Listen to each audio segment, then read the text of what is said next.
In chapter 13, Safie comes to the cottage, and Safie is an Arab. She's Muslim, and she is in love with Felix.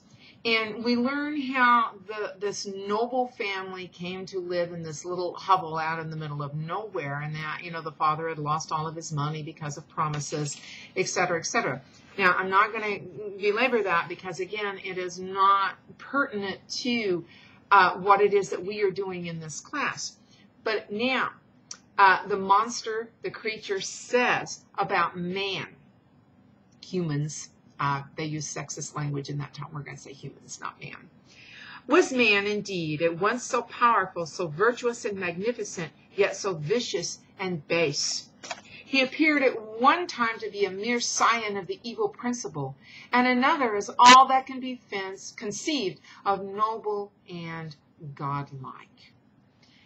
So, remember when I talked about the duality of the fire and how on one hand the creature saw the fire as good because it cooked his nuts and his roots but not his berries.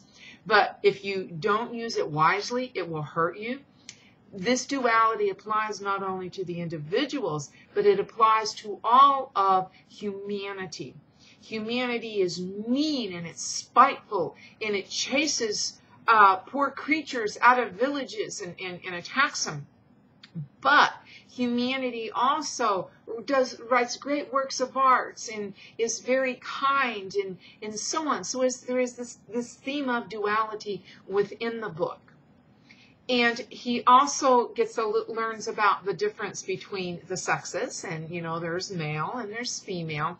So he is assimilating a lot of information.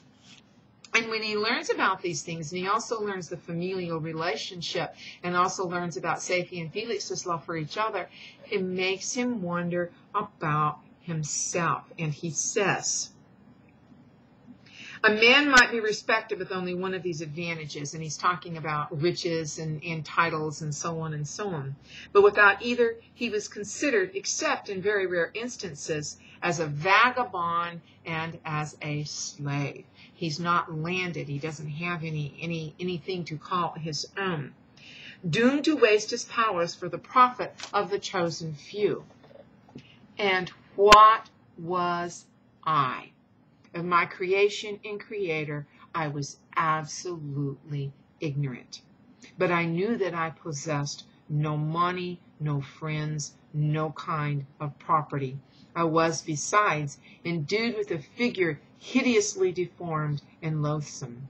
I was not even of the same nature as man. In a way, he's a Superman.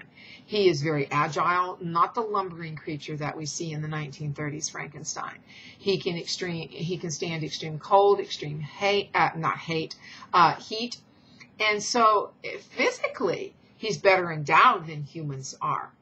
But he also continues on as he begins to learn more about humanity in his own state. I cannot describe to you the agony that these reflections inflicted upon me. I tried to dispel them, but sorrow only increased with knowledge. Oh, that I had forever remained in my native wood, nor known nor felt beyond the sensations of hunger, thirst, and heat. He is echoing what Victor said. If we could remain brutes, then we wouldn't have any problems.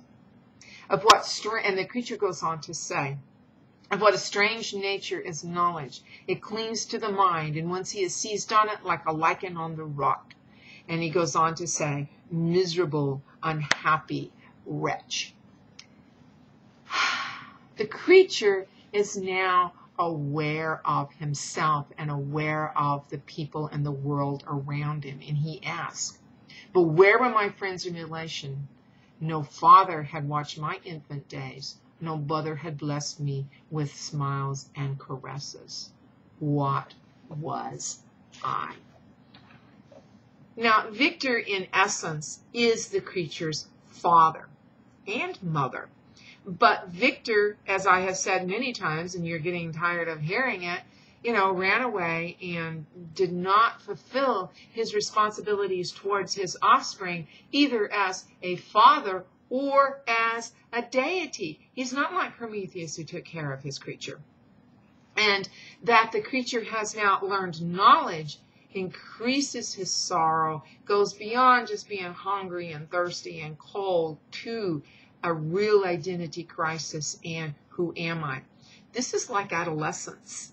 If he was an infant before, now he is in adolescence and going through that identity crisis that most of us go through when we are in that age. We'll go on in a minute.